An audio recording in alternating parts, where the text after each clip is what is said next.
Um menino de rua de apenas 8 anos entra correndo em um restaurante de luxo, encara um estranho de terno e com lágrimas nos olhos implora: "Por favor, casa com a minha mãe." Todos congelam. O silêncio é absoluto. Mas a resposta do milionário muda tudo e choca a todos. Antes de começarmos essa história emocionante, deixe aqui abaixo nos comentários de que cidade você está assistindo e um curtir no vídeo para continuar acompanhando. O garçom mal havia pousado o cardápio quando o silêncio do restaurante foi rasgado por uma voz infantil: "Por favor, case com minha mãe."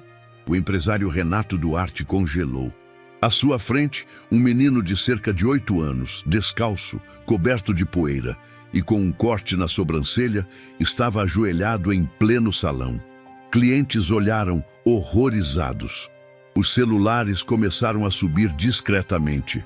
O maître correu em direção à criança, mas Renato levantou a mão, pedindo que parasse. "O que você disse, garoto?" "Case com minha mãe", repetiu o menino, os olhos arregalados, firmes. "Ela está morrendo, não de doença, mas de medo. Ela precisa de ajuda." Eu ouvi ela dizer que se tivesse um marido de verdade, o governo não ia levar a gente. A confusão explodiu. Murmúrios tomaram conta do ambiente. Alguém do outro lado gravava tudo com o celular virado discretamente. Uma senhora de cabelos grisalhos sussurrou, chocada: "Coitadinho." Renato, sentado à mesa sozinho, respirou fundo. Estava acostumado a situações difíceis. Era CEO de uma das maiores redes de engenharia civil do país. Mas aquilo era diferente. O menino parecia real demais, desesperado demais. Aquilo não era encenação. "Como você entrou aqui?" perguntou sem raiva, mas em choque. "Por trás. Eu esperei a moça da cozinha sair com o lixo. Corri. Me disseram que você é rico, que você pode ajudar." "Quem disse?" "Um cara na rua.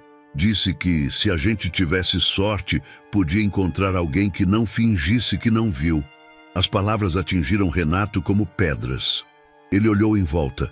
Todos viam, mas ninguém se levantava. "Onde está sua mãe agora?" "Lá fora, esperando eu voltar. Ela não sabe que eu vim." O maître se aproximou, agora com 2 seguranças. "Senhor Renato, se o senhor preferir, podemos..." "Não, esperem." Ele se levantou. "Qual é o seu nome?" "Mateus." "E o da sua mãe?" "Isabela." Renato olhou firme para o menino. Sentiu um nó na garganta que não conseguia explicar. "Me leva até ela." Os funcionários tentaram intervir, mas o empresário foi categórico. Pegou o paletó e caminhou atrás de Mateus, que atravessou a cozinha com a naturalidade de quem já vive nos bastidores da cidade. Ao sair pela porta dos fundos, encontrou uma mulher sentada na calçada, cabelos presos em um coque mal feito, roupa simples, expressão exausta. Ela se levantou num salto ao ver o filho acompanhado de um estranho. "Mateus, o que você fez?" gritou, correndo até ele. "Calma, ele não está machucado", disse Renato. "Mas precisamos conversar." Isabela puxou o filho para perto, em posição defensiva. Os olhos dela não piscaram. Ela estava pronta para fugir. Literalmente. "Quem é o senhor?" "Alguém que seu filho acha que pode ajudar vocês. Ele não sabe o que diz. Ele é só uma criança. Vamos embora, Mateus." Ela tentou puxá-lo, mas Mateus se firmou no chão. "Não, mãe, chega. Eu tô cansado. A gente vive correndo, escondido. O Rogério vai te achar de novo. Eu vi ele na estação ontem." O nome paralisou Isabela. Seus lábios tremeram. "Mas cala a boca, Mateus. Isso não é da conta de ninguém. Se for da conta de alguém que pode te proteger, talvez seja sim", disse Renato num tom firme. "Me diga quem é Rogério." Ela se calou. Por um segundo, o som dos carros, buzinas e vozes se distanciou. Renato não sabia por que estava ali.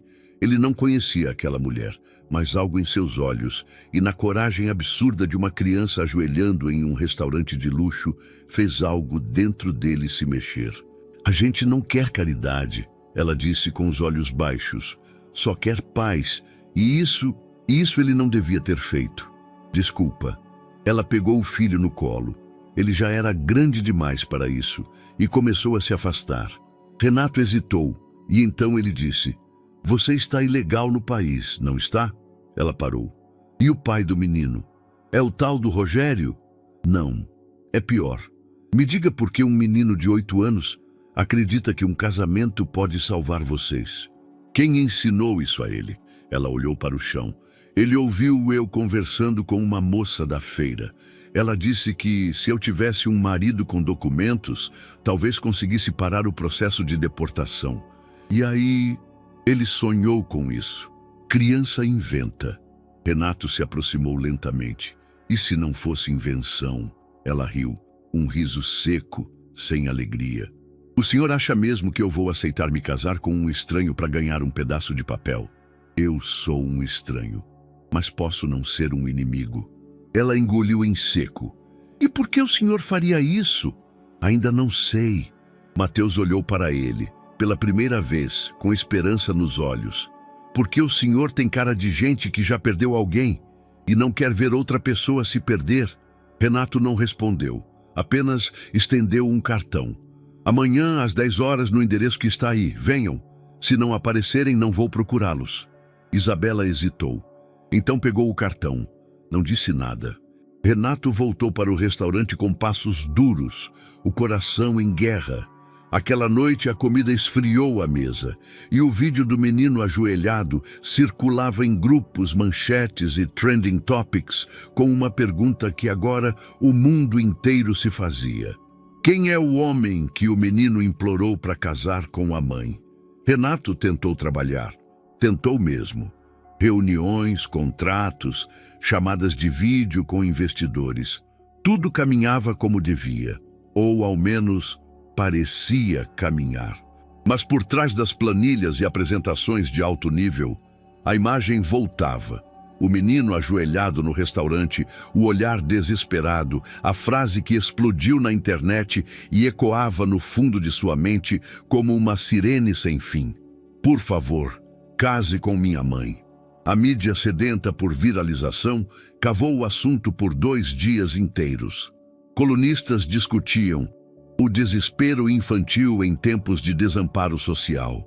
Influenciadores opinavam sobre a dor que não se finge. Nenhum deles, porém, sabia o que ele agora sabia. Aquilo não era encenação, era apelo cru, real. Renato ignorou entrevistas, não deu declarações. Mas no fim da 3ª noite, sozinho na cobertura silenciosa, ele digitou no computador os poucos dados que tinha: o nome da mulher, Isabela, e do menino, Mateus. Acrescentou as palavras semáforo, Zona Sul, venda de doces, criança de rua e cruzou informações como um detetive. Em menos de 2 horas, encontrou o que procurava. Na manhã seguinte, sem avisar ninguém, estacionou o carro num bairro esquecido pelo tempo, onde o asfalto cedia espaço a remendos e buracos. Ficou dentro do carro por 10 minutos, observando o movimento. No farol da esquina, uma mulher morena, magra, cabelos presos por um elástico frouxo, passava entre os carros com uma caixa de balas no peito. Vestia jeans surrado e uma blusa cinza que mal escondia o cansaço de anos. Ela andava com dignidade, mas seus olhos tinham pressa. Como se vigiassem o mundo o tempo todo, era ela, Isabela. Renato saiu do carro, atravessou a rua quando o semáforo ficou vermelho. Ela se aproximou de um motorista, ofereceu o produto, sorriu educadamente. Ao vê-lo, hesitou. Os olhos arregalaram-se por um segundo. "Senhor, você veio? Posso conversar com você?" "Não. E por favor, não fique aqui.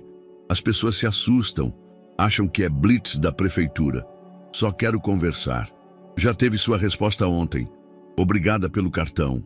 Mas não vamos aparecer." Ela virou as costas. Renato caminhou ao lado dela na calçada esburacada. "Não estou aqui como empresário. Estou como alguém que viu algo que não conseguiu esquecer. Meu filho é impulsivo e inocente. Ele não tem noção do que pede. E você?" Ela parou, o olhar duro, a postura firme. Eu tenho noção demais. Já confiei antes. E quase não sobrevivi. Falo só de conversar. Eu não quero caridade. Não é isso. Ela suspirou. Olhou para os lados, como se esperasse ver alguém surgindo das sombras. Acha que porque tem dinheiro pode resolver a minha vida? Pode me comprar um pedaço de paz? Não estou oferecendo dinheiro. Estou oferecendo atenção e talvez proteção. O que aconteceu a seguir foi tão rápido quanto inesperado. Ela agarrou a gola da camisa de Renato com força e o empurrou contra a parede de um mercadinho abandonado. Você não sabe o que está dizendo. Não sabe o que é dormir esperando a porta ser arrombada. Não sabe o que é um homem te caçar por anos porque você não quer mais ser dele. Renato não reagiu. Olhou dentro dos olhos dela. Não havia ódio. Havia dor. Raiva represada. Quem é Rogério? Ela afrouxou a mão. Deu um passo para trás. Um pesadelo. Silêncio. O barulho dos carros voltando a fluir ao longe. Um vendedor de coco gritando preços na esquina. Ele ainda te ameaça? Ele me segue. Ele aparece. Some. Depois volta. Manda mensagens. Fala do meu filho. Diz que vai levá-lo, que se eu não for dele não vou ser de ninguém. Você denunciou? Sem documento? Contra um homem que já esteve preso e tem contatos? Eu prefiro correr. Renato tirou o paletó, ajeitou a gola amassada. Não quero me intrometer, mas está se metendo. Sim, ela pareceu querer rir, mas o cansaço pesava nos músculos do rosto. O que quer de verdade? Entender por que uma criança de 8 anos acredita mais na bondade de um estranho do que na segurança da própria casa. Isabela olhou para o chão. A caixa de balas escorregou das mãos e caiu. Renato se abaixou para ajudar, mas ela já recolhia tudo em silêncio. Porque a gente não tem casa. Dormimos em abrigos, igrejas, terminais de ônibus, e quando conseguimos um canto, temos que sair logo antes que o Rogério descubra. Ela se levantou, segurando a caixa com força.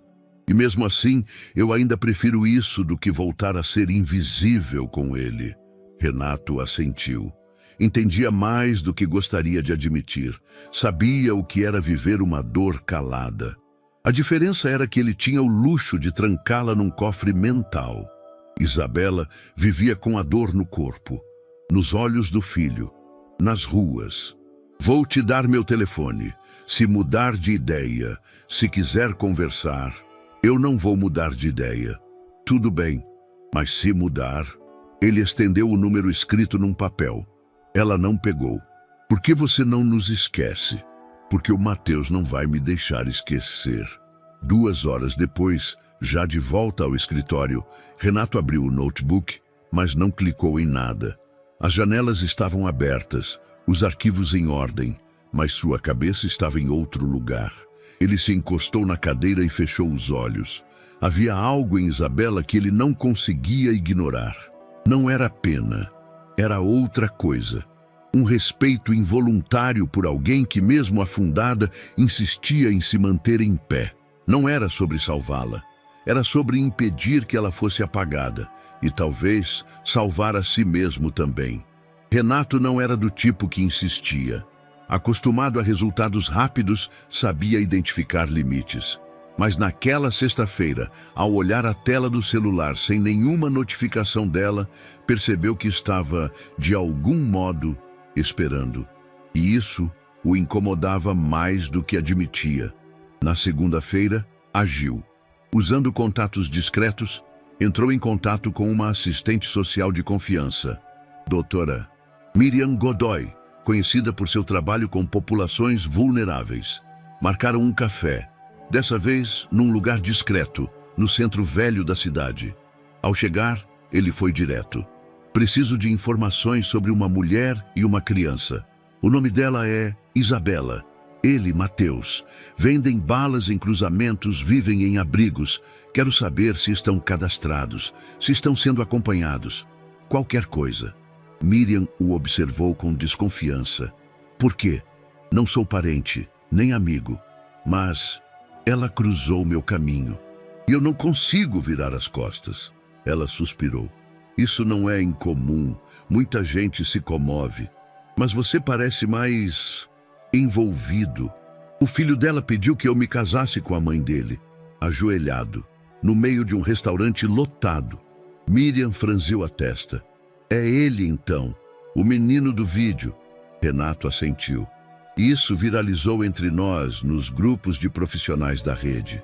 O garoto é conhecido, já passou por pelo menos 4 instituições, mas sempre some com a mãe antes de qualquer vinculação formal.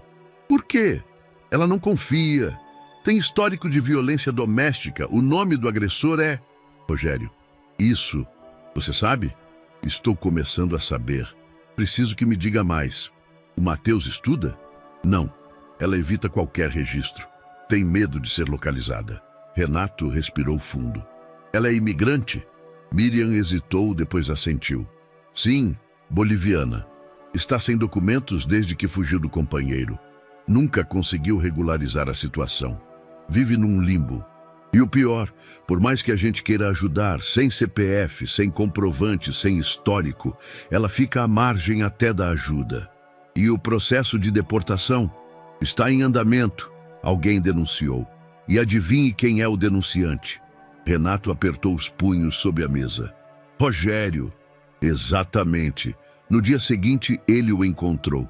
Fez o que sempre fazia quando queria chegar a alguém sem ser notado.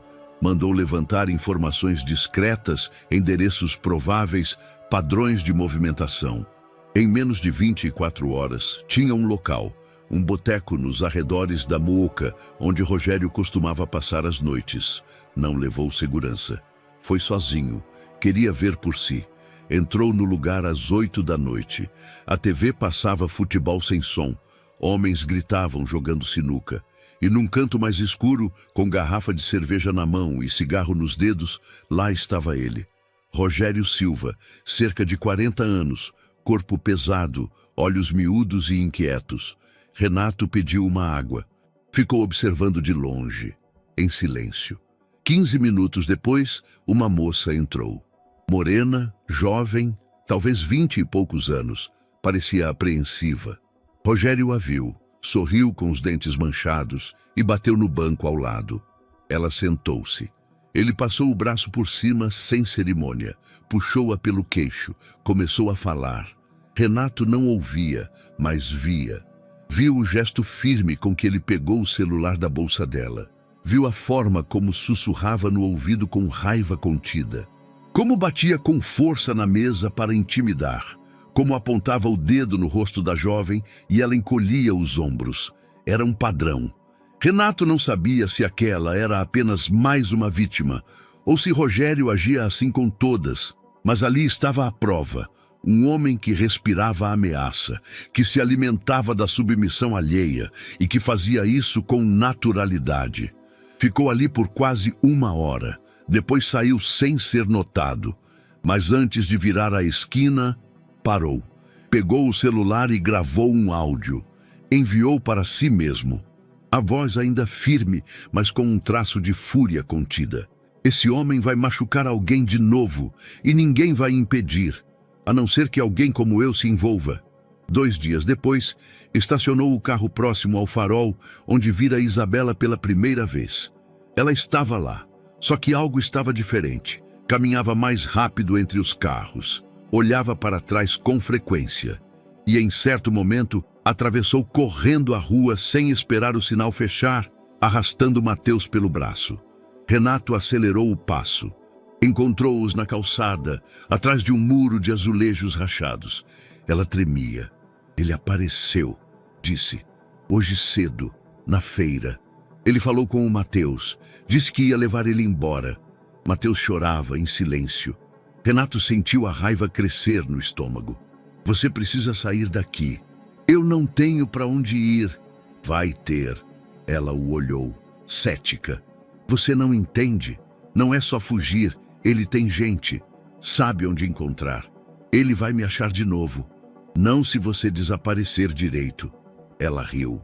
E você vai me esconder? Como num filme. Me botar num carro preto e sumir comigo? Eu posso tentar. Silêncio. Isabela engoliu em seco. Pela primeira vez, Seus olhos se encheram de lágrimas. Eu só quero dormir uma noite inteira sem medo. Só uma. Renato assentiu e então disse: vamos resolver isso, do jeito certo. Mas você precisa confiar em mim, um pouco que seja. Ela hesitou e, sem dizer palavra, balançou a cabeça positivamente. A noite caiu sobre São Paulo, com sirenes ao longe. Luzes tremeluzindo nos postes antigos e uma criança dormindo no banco de trás de um carro que seguia rumo ao desconhecido. O homem que dirigia ainda não sabia o que estava fazendo, mas sabia por que estava fazendo, e isso, por enquanto, era o suficiente. A sala estava em silêncio. Não o silêncio natural de quem descansa. Era um silêncio tenso, comprimido, como o ar antes de uma tempestade.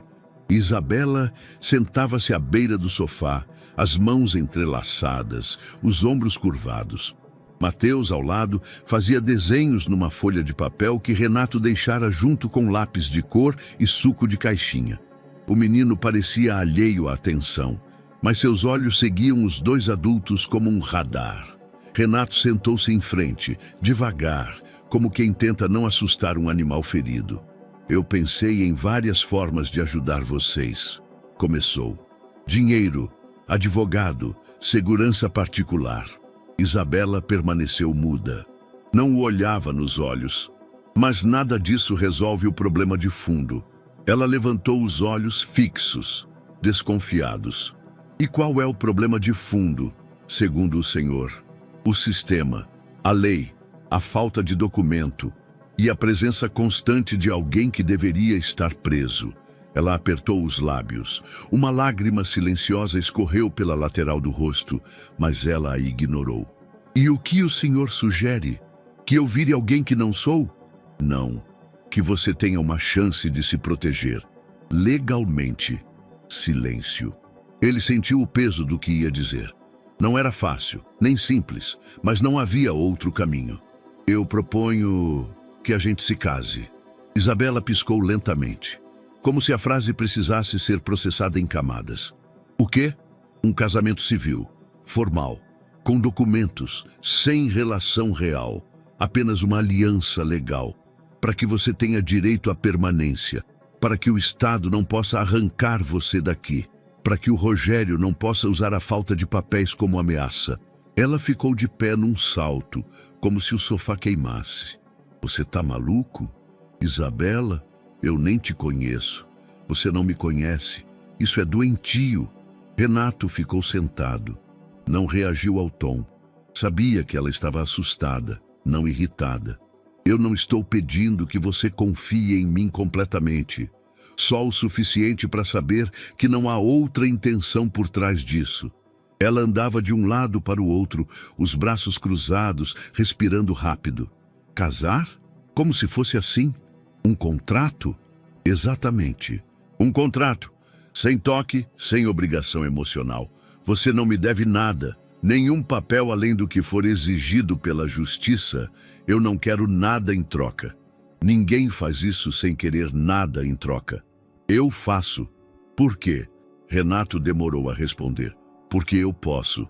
E porque ele, apontou discretamente para Mateus, me pediu, de um jeito que nenhum adulto jamais pediu nada na vida. Ela mordeu os lábios. A raiva começava a dar lugar ao pânico. E se der errado? E se acharem que é falso? Que é armação? A gente faz do jeito certo, com calma, com provas de convivência, com respaldo legal. Tenho bons advogados, conheço o caminho. Isso é fraude. Não se for verdade o suficiente. Ela se sentou devagar. O menino desenhava uma casa com 3 pessoas, 3 palitinhos com mãos dadas. Um deles tinha terno, outro vestido, e o pequeno no meio, sorrindo. Você tem ideia do que isso significa? Tenho. E se eu disser não? Eu não insisto, mas continuo tentando proteger vocês do jeito que me for permitido. Ela ficou em silêncio. Olhou para Mateus, depois para o desenho. Acha que eu sou fraca, né? Não. Eu acho que você está cansada de lutar sozinha. Ela abaixou a cabeça. Os ombros tremiam. Quando falou, sua voz saiu engasgada. Eu já fui casada. e achei que seria salva por isso. E quase morri. Renato ficou em silêncio. Aquilo não era lugar para argumentos. Era lugar para escuta. Eu me entreguei por amor e fui trancada. Me senti uma posse, um objeto. Então fugi, sem nada, nem documentos, nem nome. E aí, meu filho começou a inventar um novo final. E se dessa vez não for amor nem posse, só um recomeço com prazo? Ela riu, um riso molhado de lágrimas. Eu vou ter que pensar. No dia seguinte, o pensamento virou decisão. Ela apareceu na portaria do prédio onde Renato morava. Usava a mesma blusa do dia anterior, os olhos fundos, mas firmes. Subiu sem falar com ninguém. Entrou no apartamento sem hesitar. Vamos fazer isso, disse direto, mas com regras claras. Quais? Sem toque, sem dividir cama, sem promessas. Combinado, só até eu conseguir meus papéis. Depois, cada um pro seu canto. Está justo. E se isso der merda, eu vou sumir com meu filho e você nunca mais vai ver a gente. Entendido. Ela estendeu a mão, ele apertou. E assim nasceu o acordo mais improvável de suas vidas. Mateus apareceu no corredor, descalço, com o papel do desenho nas mãos. A gente vai ter casa agora? Renato olhou para Isabela. Ela desviou o olhar. Não conseguiu mentir. Renato abaixou-se, olhou nos olhos do menino e respondeu: a gente vai tentar. Juntos. Na mesa da cozinha, ao lado do formulário de casamento, estavam 3 canetas, 2 assinaturas e um terceiro rabisco pequeno e torto que dizia Mateus, com letras desiguais. O primeiro passo havia sido dado, mas o caminho estava apenas começando. Não houve flores, nem véu, nem convidados. O cartório ficava numa rua pouco movimentada da Zona Oeste. Renato fez questão de escolher um lugar discreto, fora do radar da imprensa ou curiosos. Mesmo assim, a simples entrada dele com Isabela e Mateus chamou atenção entre os presentes. Um homem de terno caro e postura firme contrastava com uma mulher de roupas simples, cabelos presos às pressas, e um menino com tênis de cores diferentes nos pés. À porta, uma mulher os esperava com uma câmera pendurada no pescoço. Mariana, fotógrafa indicada por um dos advogados de Renato, especializada em registros institucionais, casamentos civis sob acordos delicados. Sabia quando sorrir, quando não perguntar e como simular naturalidade. Vamos registrar momentos espontâneos, disse ela, apenas para compor o álbum, caso precise ser apresentado no futuro. Isabela segurava a própria mão como se quisesse impedi-la de tremer. Mateus parecia animado, embora não compreendesse o peso da situação. Vai ter bolo? Perguntou enquanto subiam a escada. Hoje não, campeão, respondeu Renato sem olhar diretamente. Na sala principal, preencheram os papéis com precisão cirúrgica.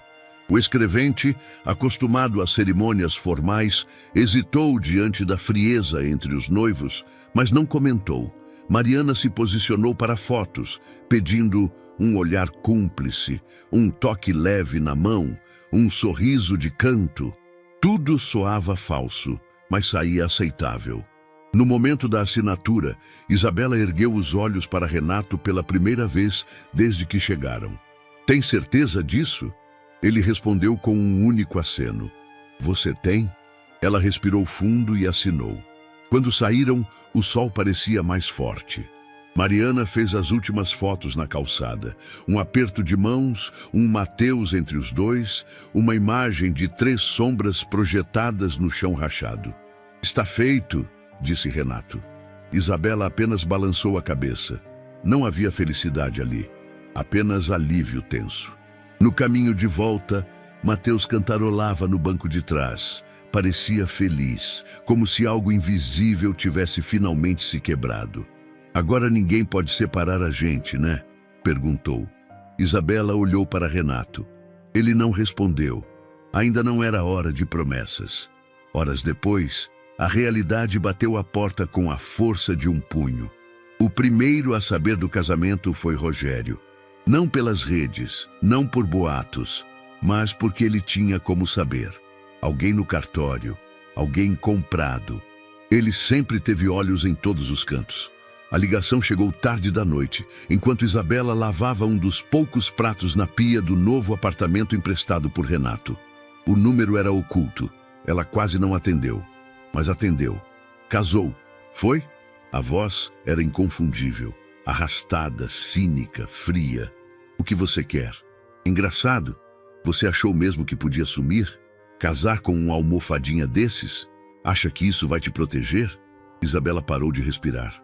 Você não vai chegar perto do Matheus. Não preciso, porque agora eu tenho motivo. Isso aí é fraude. E você sabe. Casamento falso. Eu posso provar. Você não tem nada. Ah, Isabela, eu tenho mais do que você imagina. E eu vou usar, um por um, até te ver deportada. Ou pior, a linha caiu. Ela ficou com o telefone na mão por longos minutos, como se ainda escutasse. No quarto, Matheus dormia. No outro cômodo, Renato revisava contratos. Quando viu o rosto dela pálido na porta, levantou-se de imediato. Ele sabe. Renato não perguntou como. O que ele disse? Que vai provar que é tudo mentira, que vai me destruir por isso. Você gravou? Ela balançou a cabeça negativamente. Eu não consegui. Renato passou a mão pelos cabelos, frustrado. Ele vai mesmo fazer isso? Vai. Ele é o tipo de pessoa que não aceita perder o controle. Então a gente precisa se preparar. Agora é guerra. Ela não respondeu.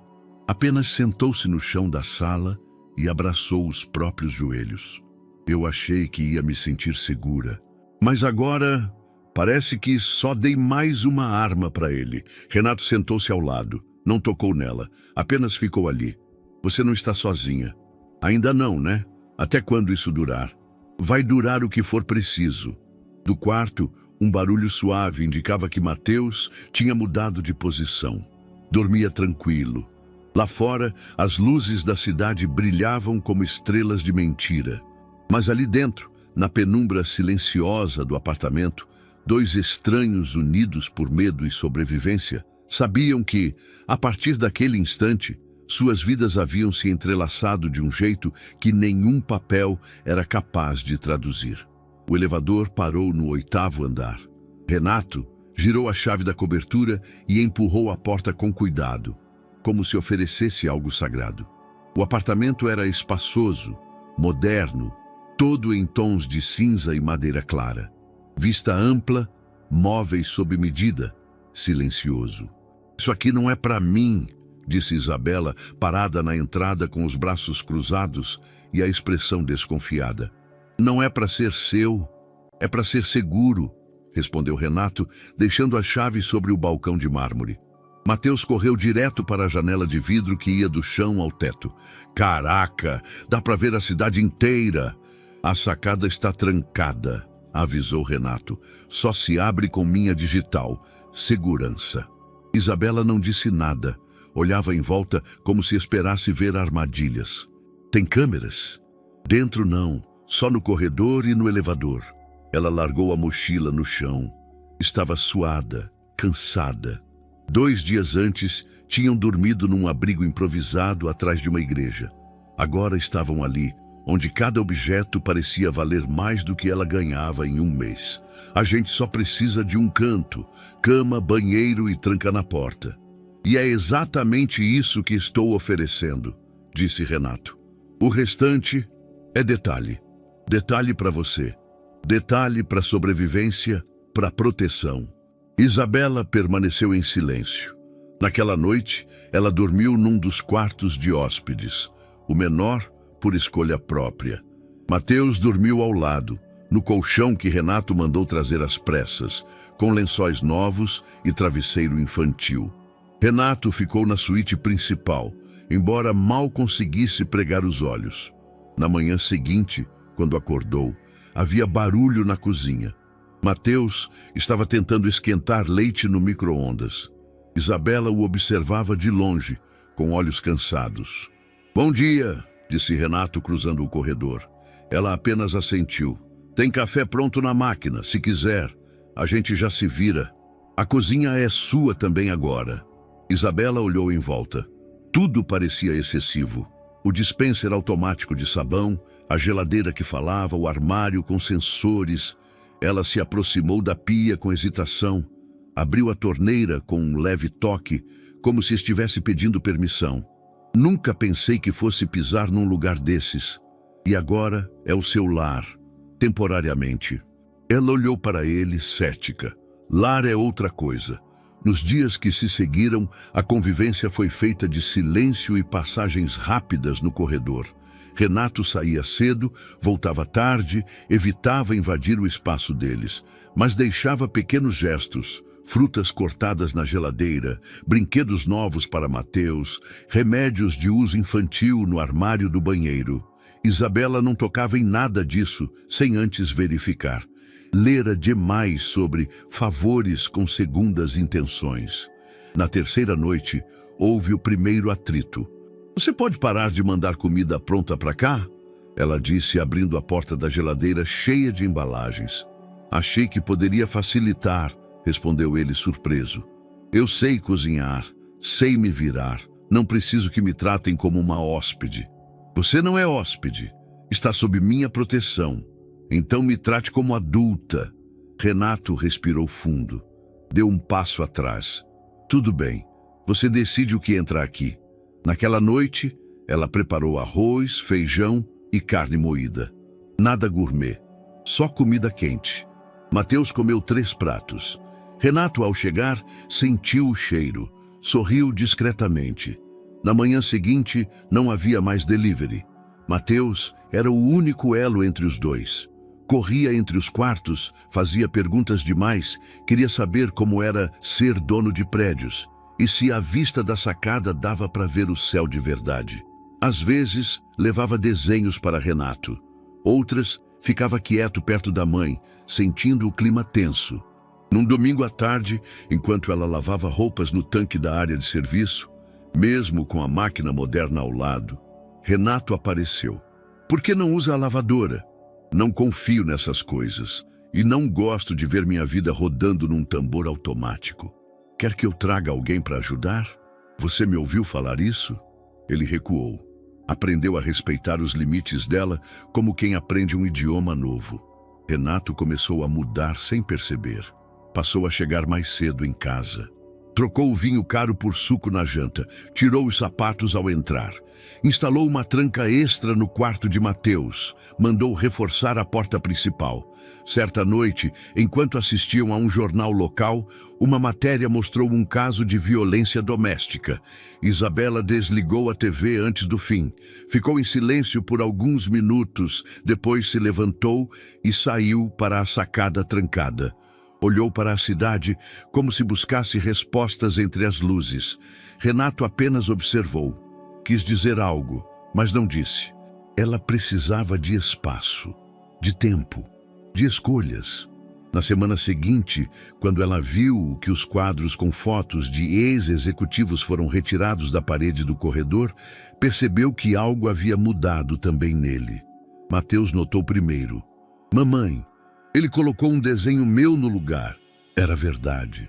O palitinho com terno, vestido e um menino no meio agora ocupava o centro da parede principal. Ela não comentou. Mas à noite, quando passou por ele no corredor, disse apenas: obrigada por respeitar meu jeito. Renato respondeu sem olhar diretamente. Obrigado por não desistir antes da hora. Não era amizade, não era carinho, mas era talvez o início de alguma coisa que ainda não tinha nome. No elevador panorâmico da sede da Duarte Engenharia, Renato observava a cidade pelos vidros espelhados. São Paulo parecia se estender infinita, imune às dores de quem a habitava. Mas naquela manhã, o que o inquietava não estava lá fora. Estava nos olhares dentro da empresa. O clima entre os funcionários havia mudado. A secretária, normalmente discreta, hesitou ao entregar os papéis. Um estagiário comentou alto demais sobre o vídeo do menino pedindo casamento, e no corredor ouviu-se o sussurro abafado de "O chefão casou?". Renato entrou na sala e fechou a porta com mais força do que o necessário. A partir daquele momento, o que antes era uma decisão discreta tornava-se risco. O segredo começava a vazar. Foi André, o diretor jurídico, quem trouxe a confirmação.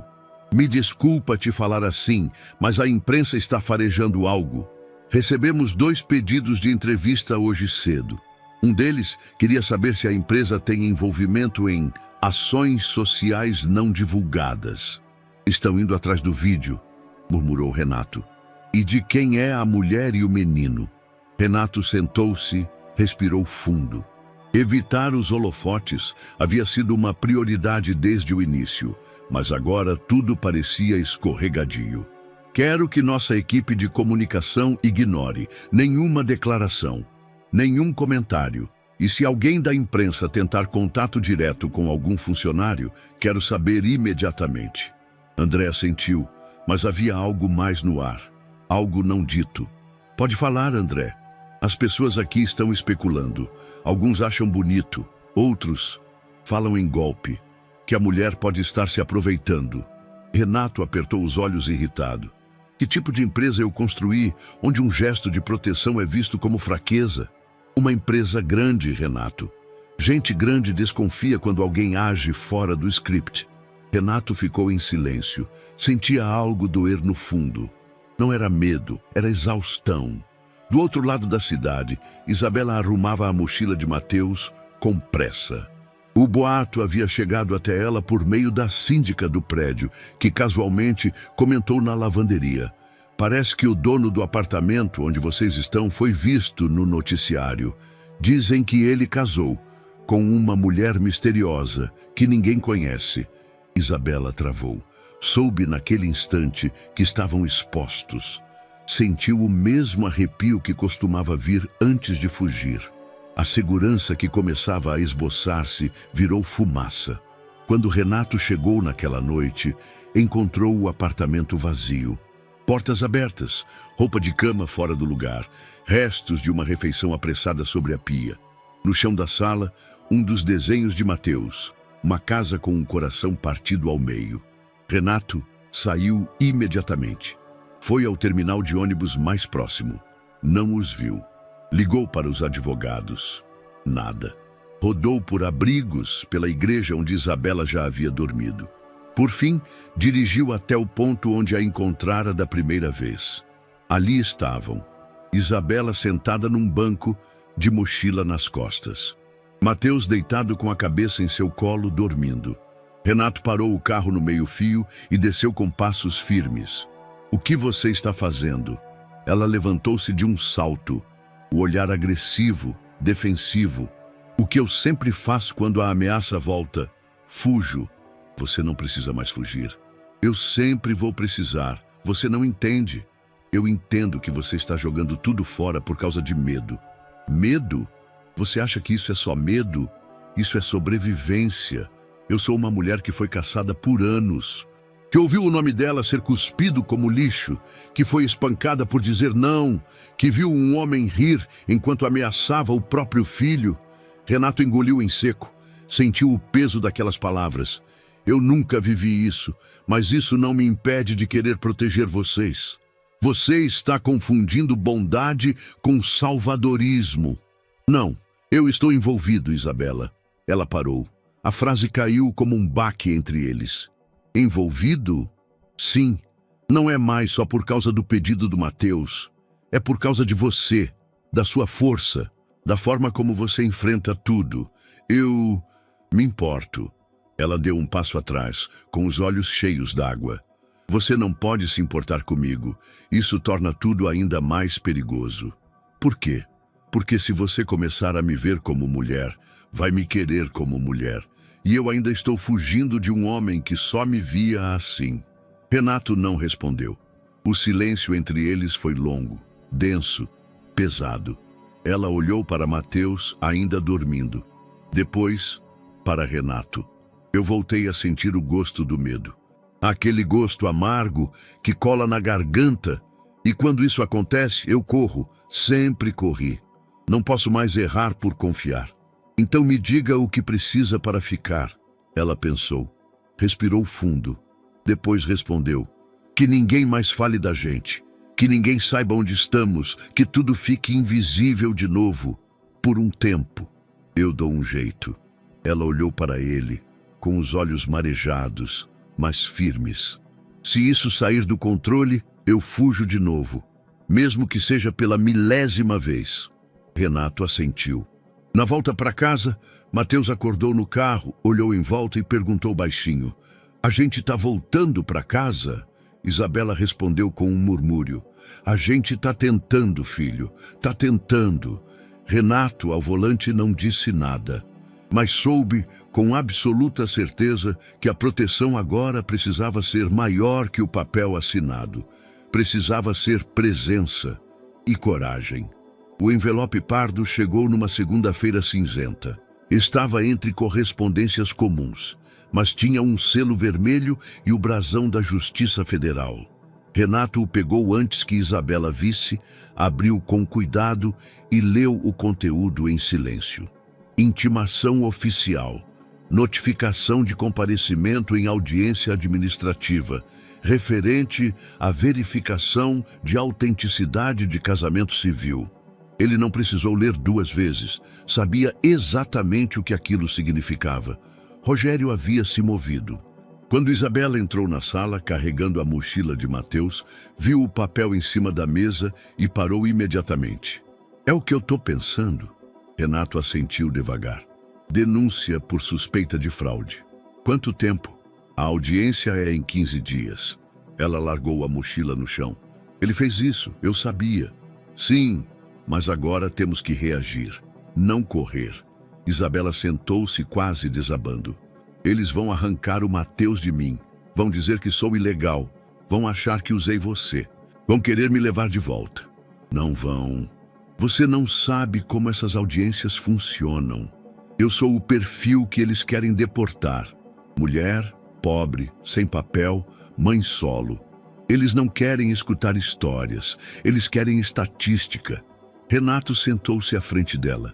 "Você não vai estar sozinha. A gente vai provar que isso é real." "Mas não é." Ele hesitou. "É o suficiente. Vivemos juntos. Temos fotos, moradia compartilhada, recibos. Você tem o meu nome. Mateus tem uma vida estável aqui agora. E isso basta?" "Com um bom advogado pode bastar." Ela passou as mãos no rosto. Estava esgotada. "Eu não tenho preparo para isso. Eu não sei me defender de terno e gravata. Eu nunca entrei numa sala de audiência como cidadã, sempre como ré. Então a gente treina, eu ensino, você aprende, nós nos preparamos." "E se mesmo assim não funcionar?" Renato olhou nos olhos dela. "A gente apela, recorre, mas não desiste." A notícia do processo chegou à equipe jurídica de Renato em poucas horas. André, o diretor, chamou-o na sala com uma pilha de documentos nas mãos. "Isso vai ser feio, Renato." "Eu sei." A denúncia foi bem estruturada. Ele, o tal Rogério, apresentou cópias de mensagens antigas, fotos da Isabela com ele, datas sobrepostas com o casamento de vocês.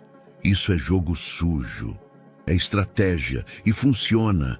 O juiz pode ver isso como motivo suficiente para abrir investigação mais ampla. E se isso acontecer, seu nome pode entrar na mira do Ministério Público. Renato manteve-se calmo. "Quanto tempo temos para montar nossa defesa?" 14 dias. E vamos precisar de provas sólidas de convivência, fotos espontâneas, contas conjuntas, declarações de vizinhos, rotina documentada. E ela? Ela vai ser interrogada. Vão testar as respostas dela. E se algo parecer ensaiado, eles descartam. Renato respirou fundo. "Eu vou cuidar disso." Em casa, Isabela tentava disfarçar o pânico na frente de Mateus. Mas o menino percebia. Parou de fazer perguntas. Parou de desenhar. Apenas a observava com olhos grandes e calados. Numa noite, ela se trancou no banheiro e chorou baixinho.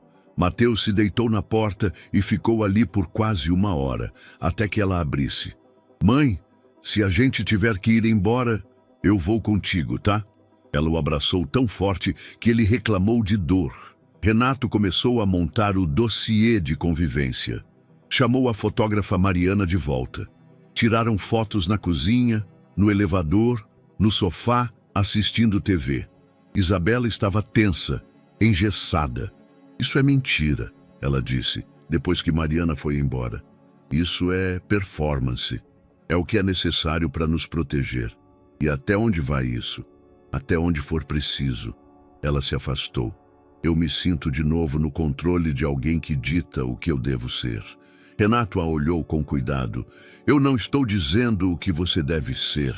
Estou pedindo que você seja vista como merece. E, infelizmente, para isso, a gente precisa jogar o jogo deles. Nos dias seguintes, organizaram documentos, reconstruíram a rotina em registros, criaram uma pasta de comprovações. Renato anotava o que cada cômodo da casa continha.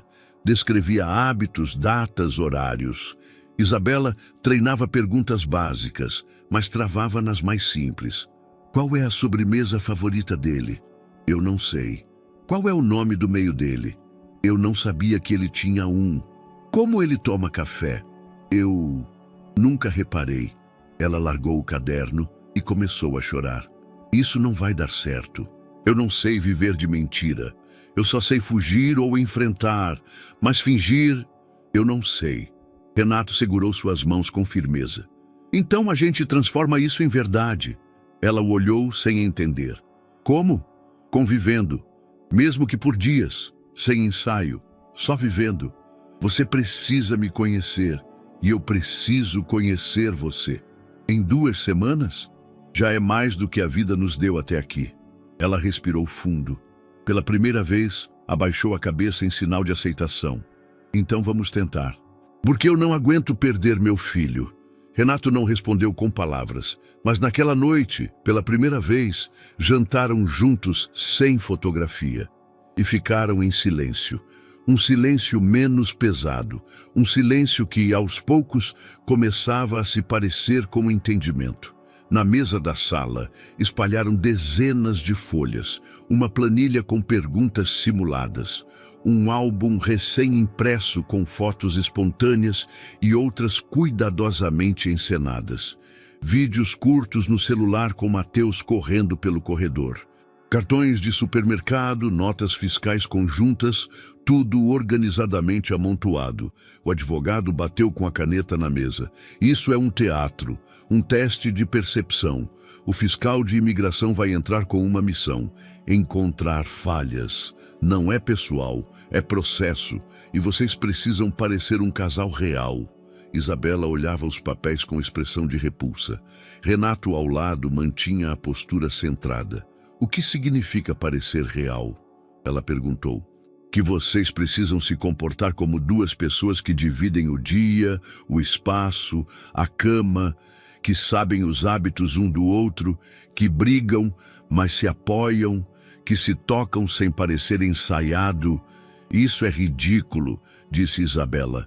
É o sistema, e não temos tempo para mudar o mundo, só para jogar com ele, respondeu o advogado.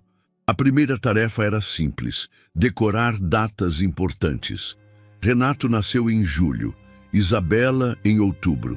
O aniversário de namoro, escolhido, foi o dia em que ela e Mateus entraram pela primeira vez no apartamento.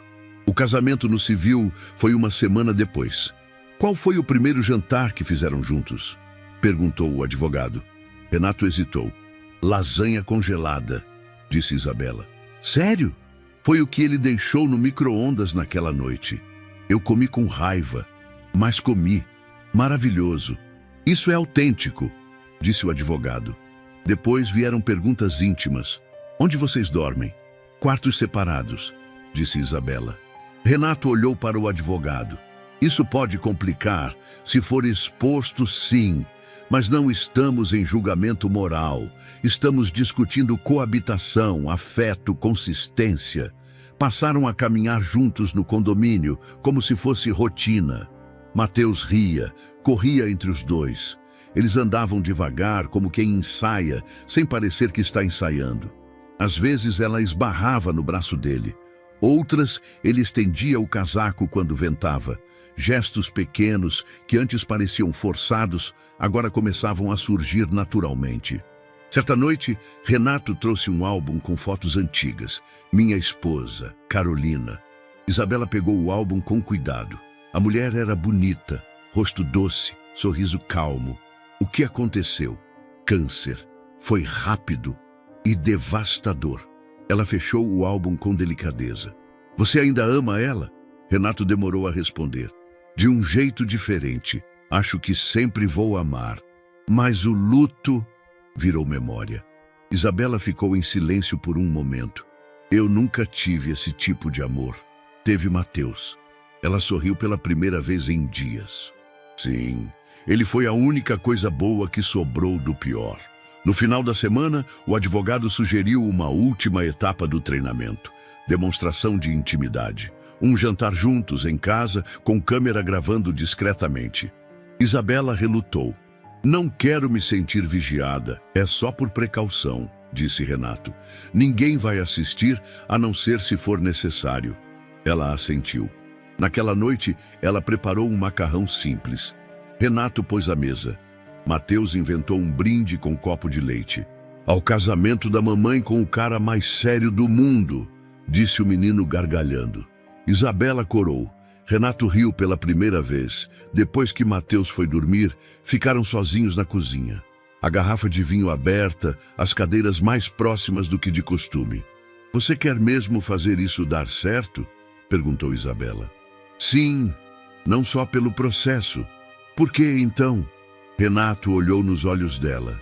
Porque eu me importo. Ela desviou o olhar, bebeu um gole do vinho e tirou o casaco. Uma manga escorregou do ombro, revelando parte de uma cicatriz longa, fina, antiga. Renato viu, não comentou. Ele fez isso quando o Mateus tinha 3 anos, disse ela, baixinho. Porque eu fui ao mercado sem avisar. Renato se aproximou devagar, mas não tocou. Eu nunca vou te machucar. Todo homem diz isso. Eu não disse. Eu prometi. Ela não respondeu. Levantou-se devagar. Boa noite.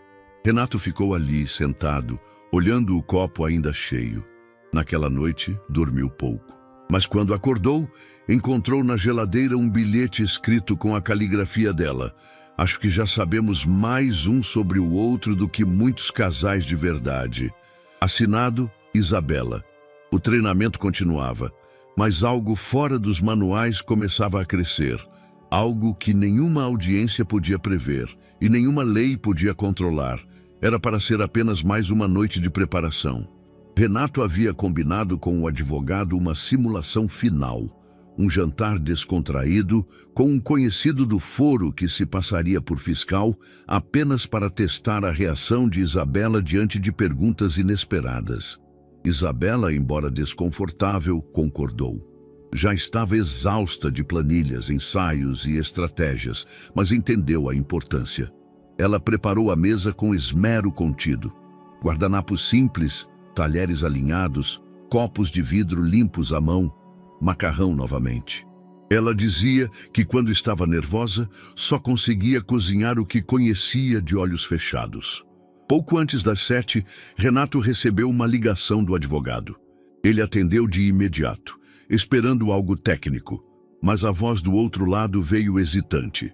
A juíza encarregada do caso vai pessoalmente hoje. O quê? Ela avisou que quer conhecer vocês informalmente. Está no bairro. Disse que considera jantares domiciliares parte legítima da análise. Não tem como recusar. Renato sentiu o chão escapar por um instante. A tensão no peito veio rápida. Ele olhou para Isabela na cozinha, rindo de algo que Mateus acabara de dizer. Temos 20 minutos, disse ele, e temos que parecer reais. 20 minutos depois, a campainha tocou. A juíza era diferente do que imaginavam. Pequena, magra, rosto sereno e olhos quase inquisidores, mas educados. Vestia-se com elegância discreta. Trazia consigo uma pasta pequena e uma expressão que não revelava nada. Boa noite, disse ela, sem firulas. Desculpem a surpresa. Isabela sorriu sem graça. A gente está ficando acostumado com surpresas, respondeu. Renato, com a calma que o cargo lhe exigia, convidou-a a entrar. Mateus, educado como ensaiado, cumprimentou a visitante com um prazer que arrancou um leve sorriso da juíza. A mesa estava posta. A juíza recusou vinho, aceitou suco. Durante os primeiros 15 minutos, a conversa foi burocrática. Quantos cômodos o apartamento tinha? Quem cozinhava mais? Como dividiam as tarefas? Como haviam se conhecido? Isabela respondeu sem gaguejar, mas suas mãos tremiam discretamente sobre o colo, sob a mesa. Renato mantinha o controle, dizia apenas o necessário, sorria nos momentos certos, fazia parecer que tudo era natural. Em certo ponto, a juíza mudou o tom. O que exatamente levou vocês dois a decidirem pelo casamento? Foi algo repentino? Renato e Isabela trocaram um olhar rápido. Foi uma decisão consciente, disse ele. Estávamos nos apoiando em um momento difícil e percebemos que, juntos, poderíamos ter mais estabilidade. A juíza cruzou os braços. E há amor? Isabela engoliu seco. Renato respondeu antes dela. Há respeito, admiração e uma vontade mútua de construir algo verdadeiro. A juíza observou os dois por um longo momento, depois relaxou um pouco os ombros. Vocês parecem coordenados, mas há algo que não se ensaia, e é o que eu vim observar. Ela se levantou. Agradeço pelo jantar e pela sinceridade. Meu trabalho é garantir que não há fraude, mas também que não há injustiça. Às vezes, uma coisa se parece com a outra, mas não é. Renato a acompanhou até o elevador. Despediu-se com firmeza. A porta se fechou.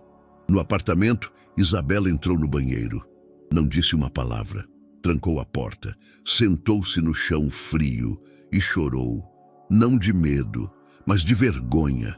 Vergonha de ter que inventar laços, de maquiar sentimentos, de ter que transformar o afeto possível em prova jurídica. De viver mais uma vez dentro da moldura dos outros. Mateus bateu de leve na porta. Mãe, já vou, filho. Quando saiu minutos depois, os olhos estavam vermelhos, mas o rosto estava limpo. Renato a olhou. Ela não falou nada, apenas assentiu.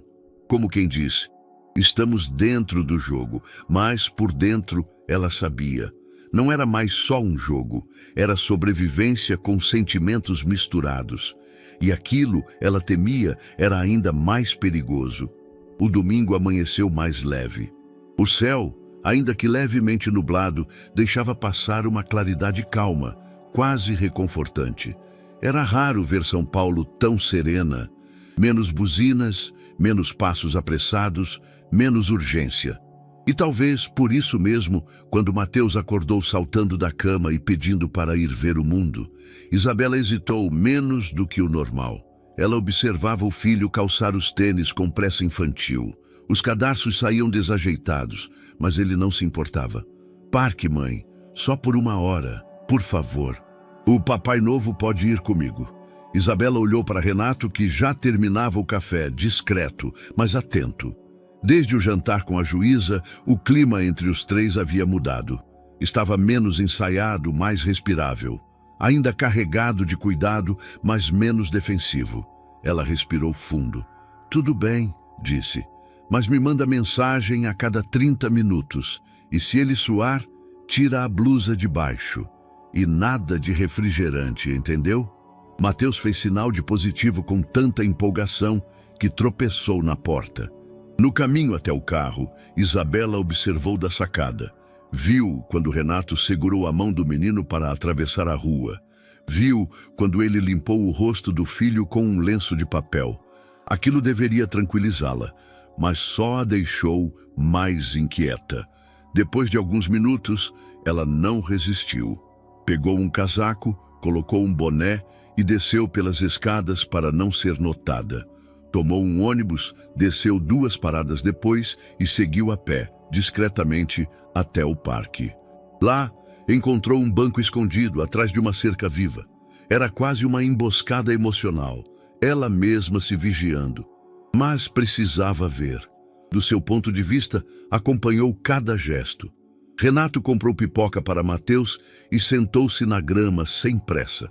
Não era o homem engravatado do elevador da empresa. Estava de camiseta simples, barba por fazer, rindo das piadas bobas do menino como se fosse parte de outro mundo. Um mundo que Isabela acreditava que nunca seria dela. Mateus subia nos brinquedos, caía, se sujava. A certa altura, tropeçou e ralou o joelho. Renato ajoelhou-se ao lado, examinou a ferida, soprou com cuidado e tirou um curativo da mochila. Ela sabia que ele havia colocado por precaução. Com mãos firmes, colou o adesivo e disse algo que a fez sorrir. Isso é uma cicatriz de herói. Isabela sentiu os olhos marejarem. Eles riam, rolavam na grama. Apontavam para o céu como se adivinhassem formas nas nuvens. Tudo era genuíno. Nada ali era ensaiado. Nada daquilo podia ser usado como prova judicial.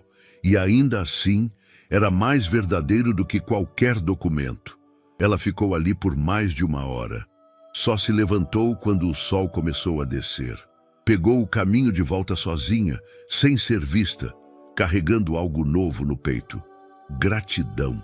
Renato e Mateus chegaram meia hora depois. Isabela estava na cozinha, cortando legumes. Ao ver o menino entrar e mostrar o joelho com orgulho, o curativo do herói, ela soltou uma risada abafada. Ele é incrível, disse Renato. Ele é mesmo, respondeu ela. Renato foi até a pia, lavou as mãos sem pressa. O silêncio entre os dois era diferente agora. Carregado, sim, mas não desconfortável. Era o tipo de silêncio que antecede uma conversa importante. Isabela virou-se, obrigada. Renato se virou também. Parecia surpreso, pela primeira vez. Obrigada. Ela riu. Acho que você mereceu. Você fez ele se sentir leve. Só criança, nada mais. Renato deu um passo na direção dela. Lento. Controlado, você viu a gente? Ela hesitou. Sim, eu fui atrás, eu precisava ver. E eu vi algo que não dá para fingir. Eles se encararam. O ar estava denso, carregado de não ditos. Renato se aproximou mais, os olhos fixos nela. Isabela não recuou. Isabela. Ela ergueu os olhos. As palavras dele foram um sussurro. Não era a voz de um empresário, nem de um salvador. Era de um homem prestes a dizer algo que podia mudar tudo. Renato inclinou-se. Devagar. O suficiente para que ela pudesse recuar se quisesse. Mas ela ficou. O rosto dele se aproximou. Ela fechou os olhos por um segundo, mas então, de repente, como se algo pulsasse de dentro para fora, ela desviou o rosto. Desculpa, disse, afastando-se rápido, como quem desperta de um sonho. Tudo bem, não é você. É só que eu senti. E isso me assustou. Renato manteve a distância. Não tentou insistir. Você não precisa se forçar a nada. Ela passou a mão no rosto, sem conseguir disfarçar a confusão interna. Mas é que eu senti. E faz tanto tempo que eu não sinto, que eu me esqueço como é. E isso, mais do que tudo, me apavora. Renato assentiu. Não havia julgamento nos olhos dele. Sente, mas respira. Não precisa decidir nada agora. Ela permaneceu de costas para ele por um momento.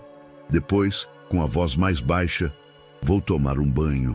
Claro, ela saiu devagar, como se deixasse algo invisível para trás. Algo que pesava, que tremia. Renato permaneceu imóvel por longos minutos. Do corredor, ouviu-se a voz de Mateus. Vocês brigaram? Não, a gente só quase se entendeu. Então tá bom, melhor do que brigar. Renato riu, mas era um riso cheio de silêncio. Naquela noite, Isabela não voltou a falar sobre o momento, nem no jantar, nem antes de dormir. Mas quando foi pegar um copo de água, encontrou um bilhete preso à porta da geladeira. Se o que eu senti hoje não foi real, então nada mais é. Só preciso de tempo para entender o que fazer com isso. Assinado I. E aquilo, para Renato, foi mais íntimo que qualquer beijo. O envelope estava sobre o capacho, simples, branco, sem identificação. Nenhuma letra à mão, nenhum carimbo. apenas a borda inferior manchada, como se tivesse sido arrastado pelo chão. Isabela quase o ignorou quando saiu para buscar o pão que Mateus tanto gostava. Mas algo naquela presença silenciosa a incomodou. Ela pegou o envelope e, sem esperar, o abriu. Dentro havia 4 fotografias impressas. Papel fosco, corte limpo. A primeira mostrava Renato e Mateus no parque, sentados na grama. Na segunda, os 3 saindo do prédio, com Isabela de boné e óculos escuros, olhando por cima do ombro. A terceira era dela na sacada, estendendo roupa. A quarta, mais cruel, os mostrava juntos na cozinha, vistos através da janela. A imagem congelava exatamente o momento em que Renato se inclinava na direção dela, prestes a beijá-la. Ela deixou o envelope cair no chão. Os papéis escorregaram como lâminas. O mundo, de repente, ficou mudo. O vento lá fora parou. Os ruídos da cidade desapareceram. Só o coração dela pulsava, alto, rápido, assustado. Rogério estava vigiando, de novo. Ela não gritou, não correu, não chorou. Apenas se agachou para pegar as fotos e as guardou dentro do casaco. Caminhou até o banheiro, trancou-se e ali ficou, por longos minutos, respirando com dificuldade. Renato chegou 20 minutos depois, falando ao telefone. Quando a viu, percebeu imediatamente que algo estava errado. Isabela estava sentada no sofá, imóvel. Mateus, na frente da TV, fingia brincar com o controle, mas olhava para a mãe de tempos em tempos. O menino captava o ambiente com a sensibilidade de quem aprendeu a reconhecer perigo antes de saber ler. Ela ergueu os olhos para Renato. Ele voltou. Renato desligou o telefone na mesma hora. Como assim? Ela estendeu as fotos. Os olhos não piscaram. Ele tirou isso hoje? Não sei, mas é recente. E é ele. Eu conheço esse tipo de jogo. Silencioso, perverso. Isso é ameaça. Renato examinou cada imagem com o olhar frio de quem já estivera em tribunais, mas sentia que aquelas provas não pertenciam a um processo. Pertenciam a um pesadelo vivo. Ele está nos observando, próximo o suficiente para ver a cozinha, disse ela, a voz firme. Você entende o que isso significa? Que ele pode estar no prédio, ou no prédio ao lado. Ela assentiu. Você ainda acha que dá para brincar de casamento de conveniência? Renato não respondeu imediatamente. Pegou o celular e fez uma ligação rápida, precisa, para um contato pessoal. Preciso de um nome, um bom advogado criminal e um consultor de segurança particular. Para ontem, naquela tarde, 2 decisões foram tomadas. A primeira, contratar vigilância privada. Uma equipe discreta, que se revezaria em turnos, monitorando as entradas do edifício, os arredores e os acessos ao andar de Renato. A segunda, levar as fotos ao novo advogado criminal, Marcos Rios, especialista em crimes de ameaça e perseguição. Marcos olhou os registros com atenção. Ele está deixando claro que tem acesso e quer que vocês saibam disso. Isso é suficiente para uma ordem de restrição? Perguntou Renato.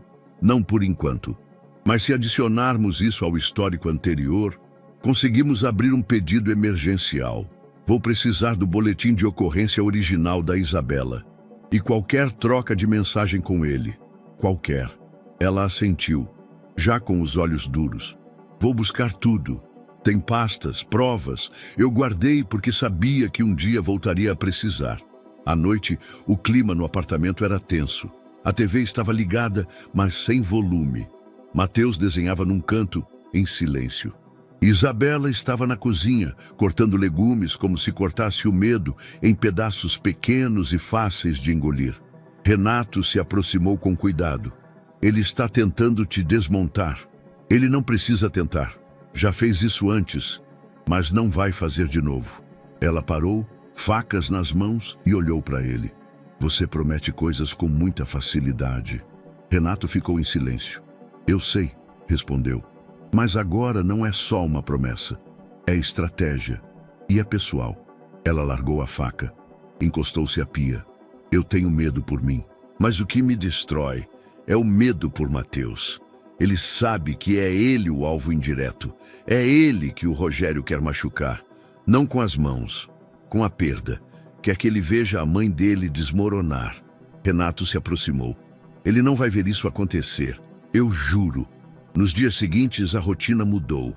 A equipe de segurança passou a circular discretamente pelo prédio. Um carro escuro ficou estacionado na esquina. 2 agentes monitoravam as câmeras internas. O porteiro foi instruído a registrar qualquer visitante, mesmo entregadores. Isabela andava pela casa mais silenciosa, mas também mais firme. Algo mudava dentro dela. Talvez fosse o fato de que, pela primeira vez em anos, alguém estava disposto a ir além das palavras, a se colocar entre ela e o perigo. E isso era tão assustador quanto reconfortante. Num fim de tarde, ela foi até o quarto de Mateus, viu-o dormindo com os cadernos abertos sobre o peito. Um dos desenhos mostrava os 3 juntos. Ela, Renato e ele, sentados no sofá, assistindo TV. Mas havia um detalhe: todos estavam sorrindo. Um sorriso leve, como se tivessem esquecido de ter medo. Ela olhou para a imagem por minutos. Depois apagou a luz e fechou a porta devagar. Na sala, encontrou Renato lendo documentos. Você fez tudo isso por nós, disse sem rodeios. Renato a olhou, mas não respondeu com palavras. Só assentiu. Eu estou cansada de fugir. Então para. Agora você tem um lugar para ficar. Ela respirou fundo. Mas se ele tentar algo mais direto, ele não vai chegar perto. Como você sabe? Porque se ele tentar, não vai ser com ameaça, vai ser com violência. E se for assim, eu já estarei esperando. Ela ficou em silêncio. Depois disse: pela primeira vez em anos, eu acredito que talvez a gente vença. Renato não sorriu, mas algo no olhar dele dizia: já estamos vencendo. Era uma manhã gelada, mesmo para um dia de outono em São Paulo. O céu parecia coberto por um véu cinzento, e o vento entre os prédios soprava como se tentasse silenciar a cidade. Renato, Isabela e Mateus chegaram cedo ao tribunal. Um agente de segurança os acompanhava discretamente, mantendo distância suficiente para não chamar atenção, mas perto o bastante para agir, se necessário. Mateus ficaria na sala infantil, supervisionado por uma assistente social da vara da família. Isabela, vestida de forma simples, mas elegante, segurava uma pasta contra o peito. Os dedos estavam gelados. A cada passo, sentia o coração bater no ritmo dos saltos no piso de mármore. Ela tentava respirar com calma, mas o corpo tremia, não de frio, mas de memória. No salão de espera, sentaram-se lado a lado. Renato pegou a mão dela. Pela primeira vez, ela não recuou. Eu não sei se estou pronta, disse ela. Você está, porque você é a única que pode contar a sua história. Ela assentiu, não disse mais nada. A porta se abriu. O advogado chamou os dois. Era hora. A sala de audiência era mais apertada do que imaginavam. Paredes claras, carpete antigo, uma mesa longa, a juíza ao centro, com os óculos na ponta do nariz e uma expressão austera. O brasão da República ao fundo. À direita, o representante da imigração. À esquerda, Rogério. Ele estava ali, de terno, cabelo penteado, olhos frios. Tinha o olhar de quem já venceu antes, de quem achava que venceria de novo. Isabela congelou ao vê-lo. Por um instante, todos os anos de dor voltaram com força. Os gritos, as ameaças, as mãos no braço, o empurrão na porta. Tudo. Mas ela não desviou o olhar. Ela ficou de pé. A juíza a observava com atenção. Senhora Isabela Alves, a senhora será a primeira a depor, por favor. Ela caminhou até o centro da sala, colocou a pasta sobre a mesa, ajustou o microfone, respirou. Eu não casei por amor, pelo menos não no começo, e isso é verdade. Mas casei por sobrevivência, por dignidade. Porque o homem que está sentado ali passou anos me destruindo em silêncio, e porque o homem com quem me casei me estendeu a mão, sem exigir nada em troca, nem corpo, nem obediência, só respeito. A juíza escutava em silêncio absoluto. O ambiente estava imerso numa tensão tão densa que mal se ouvia a respiração da plateia.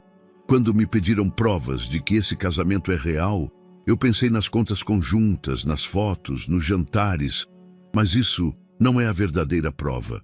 A verdadeira prova é que desde que entrei na casa de Renato, meu filho voltou a sorrir. E eu, depois de anos, parei de dormir com medo. Isso não é papel, isso é vida. A juíza assentiu levemente. Obrigada. Pode se sentar. Rogério murmurou algo. Um comentário sarcástico. Renato o ouviu. Não reagiu. Agora era sua vez. Renato levantou-se, ajeitou o terno e se posicionou no centro da sala. Diferente de Isabela, ele não tinha a dor visível no corpo, mas ela estava na voz. Eu construí uma empresa, um patrimônio, fiz tudo o que esperavam de mim, mas nunca havia feito nada que realmente me tornasse um homem melhor, até conhecer essa mulher. Ele parou por um segundo, olhou para Isabela, depois para a juíza. Eu nunca imaginei que me envolveria numa situação como essa, mas não fiz isso por impulso. Fiz porque vi um menino pedir ajuda para salvar a mãe. E porque vi em Isabela uma força que eu não sabia que existia em alguém que perdeu tanto. Ela não me pediu nada, eu ofereci. E mesmo assim, ela lutou para manter a independência dela. A juíza apoiou os braços sobre a mesa. E o senhor acredita que esse casamento é legítimo? Renato respondeu sem hesitar. Acredito, porque com o tempo ele deixou de ser um acordo e passou a ser parte da minha vida. E hoje, mesmo que estejamos aqui por obrigação legal, eu escolheria fazer tudo de novo. A sala ficou em silêncio. A juíza recolheu os documentos, cruzou os braços, olhou para ambos com atenção. Seus olhos estavam marejados, embora a postura permanecesse firme. Este é um caso delicado. O processo será analisado em conjunto com a promotoria. O veredito final será entregue por escrito em até 30 dias. Isabela sentiu o ar escapar dos pulmões. Renato apertou a mão dela. Rogério se levantou, olhou para os dois com desdém, mas agora havia algo novo no rosto dele. Incômodo. Ele saía pela primeira vez de um tribunal sem ter certeza de que venceria. Do lado de fora, Isabela chorou. Não de medo, nem de dor, mas de alívio. Renato não disse nada, apenas ficou ali ao lado dela, com o sol começando a aquecer a pele. Eles haviam contado a verdade. Agora restava esperar que o mundo a reconhecesse. Os dias que se seguiram à audiência foram estranhamente calmos. Era como se o mundo tivesse prendido a respiração. Isabela acordava cedo, preparava o café, levava Mateus até a porta da escola com passos suaves. Renato voltava à empresa, mas sem a mesma urgência de antes. À noite, os três jantavam juntos, muitas vezes em silêncio. Não havia brigas, não havia clima pesado, mas também não havia descanso. Todos sabiam que estavam vivendo um intervalo, uma espera. Uma espera que, para Isabela, estava se tornando insuportável. Ela se sentava na janela e observava o movimento da rua como quem observa um lugar ao qual não pertence. Era grata pelo que estavam vivendo, mas não era o bastante. Não ainda. Na quinta-feira, acordou antes do sol nascer. Ficou em pé, parada, olhando o reflexo no espelho do quarto. Ainda havia uma mulher indefesa, ainda havia uma sobrevivente, e aquilo doía mais do que qualquer soco de Rogério. À tarde, esperou Mateus voltar da escola, deu-lhe bolo de milho, e quando ele saiu para brincar com Renato na sala, ela foi até o quarto e começou a arrumar a mala. Poucas roupas, os documentos, uma pasta com as fotos do julgamento, um caderno onde havia começado a escrever os sonhos que não lembrava mais que tinha. Quando Renato viu a mala encostada à parede, entrou no quarto em silêncio. "Vai a algum lugar?" Ele perguntou, já sabendo a resposta. "Vou embora." Ele encostou-se à porta, os olhos firmes, mas contidos. "Isso não faz sentido agora. O processo está quase decidido. Você está segura aqui. Sim, mas não é sobre segurança. É sobre reencontro. Reencontro com quem? Comigo, antes de Rogério, antes de fugir, antes de depender de você. Renato respirou fundo. Eu nunca pedi dependência. Eu sei, mas é isso que virou. Eu preciso descobrir se ainda consigo existir sem me escorar em alguém. Mesmo alguém como você. Ela falou com calma, sem tom de ataque. Mas as palavras caíam como pedras no chão. E o Matheus? Vai comigo. E se eu quiser lutar por vocês dois? A gente não está em guerra. Eu estou escolhendo partir. Porque talvez, se eu ficar agora, nunca mais consiga ir. E ficar por medo nunca funcionou para mim. O silêncio entre eles era denso, mas respeitoso. Renato se aproximou. Tocou o ombro dela com delicadeza. Isso é um adeus? Não, é uma pausa. Uma estrada paralela. Eu preciso saber quem eu sou sem o medo. E sem você. Naquela noite, Matheus chorou. Chorou muito. De soluçar no colo dela, de dizer que não queria sair da escola, nem do prédio, nem do quarto com parede azul. Mas depois, como fazem as crianças que cresceram rápido demais, ele assentiu. A gente vai voltar? Se for para voltar, vai ser por escolha, não por necessidade. Igual quando a gente foi embora da outra casa? Não, dessa vez é diferente. Agora a gente vai para viver, não para fugir. Renato observava da porta. Não tentou interromper. Não pediu mais explicações. Apenas se aproximou e segurou a mão de Matheus. Você é forte e valente. E tudo o que está acontecendo agora também é por você. Matheus limpou as lágrimas com o dorso da mão. E se eu sentir saudade? Me escreve, liga. E quando der, volta para visitar. Isso nunca vai deixar de ser casa. No dia seguinte, bem cedo, Isabela desceu com a mala, Matheus de mãos dadas. Um táxi os esperava na calçada. Renato ajudou com as malas, sem dizer nada. Ela olhou para ele por alguns segundos. Não houve beijo, não houve abraço apertado, mas houve um olhar. Aquele tipo de olhar que só existe entre pessoas que, de alguma forma, salvaram uma a outra. Obrigada, ela disse. Por tudo e por não me impedir. Obrigado por me deixar fazer parte disso, mesmo por pouco tempo. Ela sorriu. Talvez não tenha sido tão pouco. Matheus subiu no banco de trás do carro. Isabela olhou para trás uma última vez antes da porta se fechar. Renato ficou parado na calçada com as mãos nos bolsos, assistindo o carro desaparecer na curva. Ele não sabia se ela voltaria, mas no fundo sentia que aquilo não era o fim. Era só o meio de algo que ainda estava sendo escrito.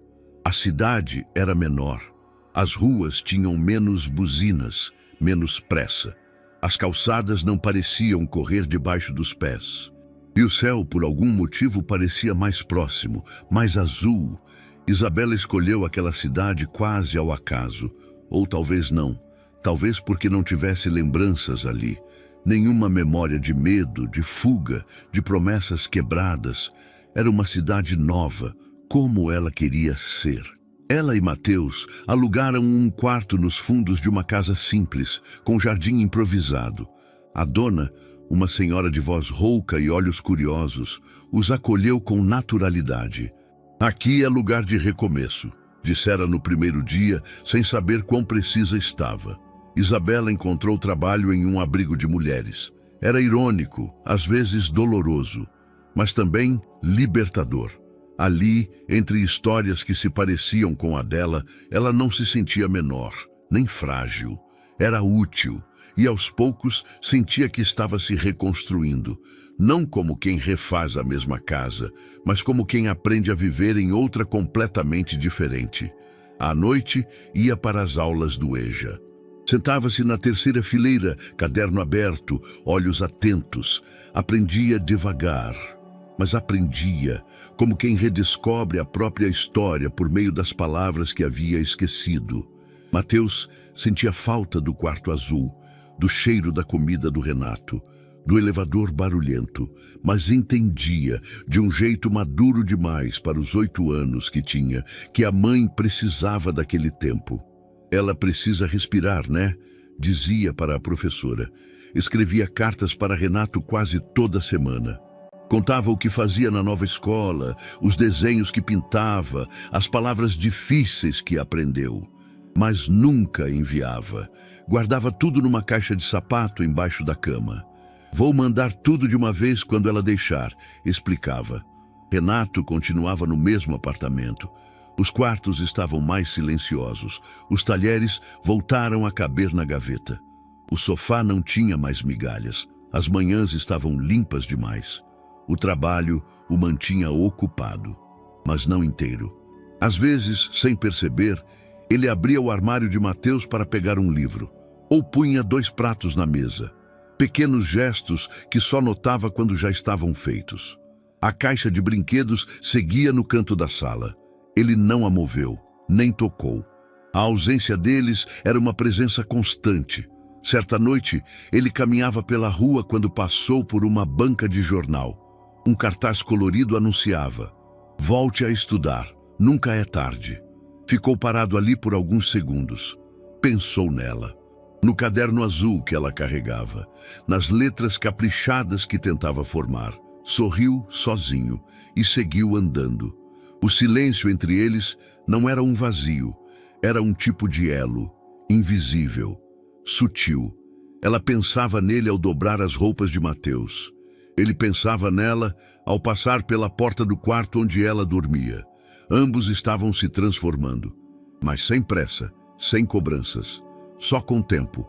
O tempo do silêncio, o tempo da espera que constrói.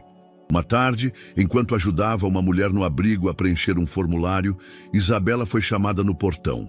Era o carteiro. "Tem uma correspondência aqui, em nome do Mateus, mas sem remetente." Ela pegou o envelope, reconheceu a letra, a caligrafia infantil. Abriu a carta, ainda ali no portão. "Oi, Renato, a gente está bem. Eu fiz um amigo que tem um cachorro, mas ele não sabe fritar ovo como você. A mamãe está escrevendo palavras novas no caderno. Acho que um dia ela vai escrever um livro. Eu queria que você visse isso. Saudades do Mateus." Ela dobrou o papel com cuidado, sorriu e chorou um pouco também. O silêncio seguia, mas agora com palavras guardadas e a certeza de que, mesmo distantes, eles ainda se escutavam. Naquela manhã, o céu estava tão limpo que dava para ver os contornos das montanhas ao longe. A professora pediu uma redação sobre o que significava casa. Cada criança escreveu sobre brinquedos, quartos, comidas preferidas. Mateus escreveu outra coisa. "Casa é onde a gente sente que pode voltar sem pedir desculpa." Ele não mostrou para ninguém, mas quando a aula acabou, guardou a folha junto com algo mais importante, uma carta. Dessa vez, não era para Renato, era para a mãe. Ele andou até o pequeno centro da cidade, mochila nas costas, passos firmes.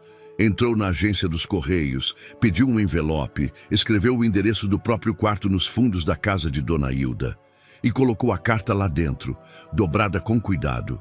Era curta, mas pesada. "Mãe, eu gosto daqui. Você parece mais leve, até sorri diferente, eu notei. Mas tem uma coisa que eu não sei guardar comigo. Agora que você é livre, pode escolher. Mas eu ainda quero ter uma família. Se você quiser, a gente pode ser só nós 2. Eu topo. Mas se ainda der para ter mais alguém, tipo o Renato, eu ia gostar. Só queria te lembrar que você não precisa mais fugir. E eu queria voltar a ter onde chegar e sentir que tá todo mundo esperando. Te amo. Mateus."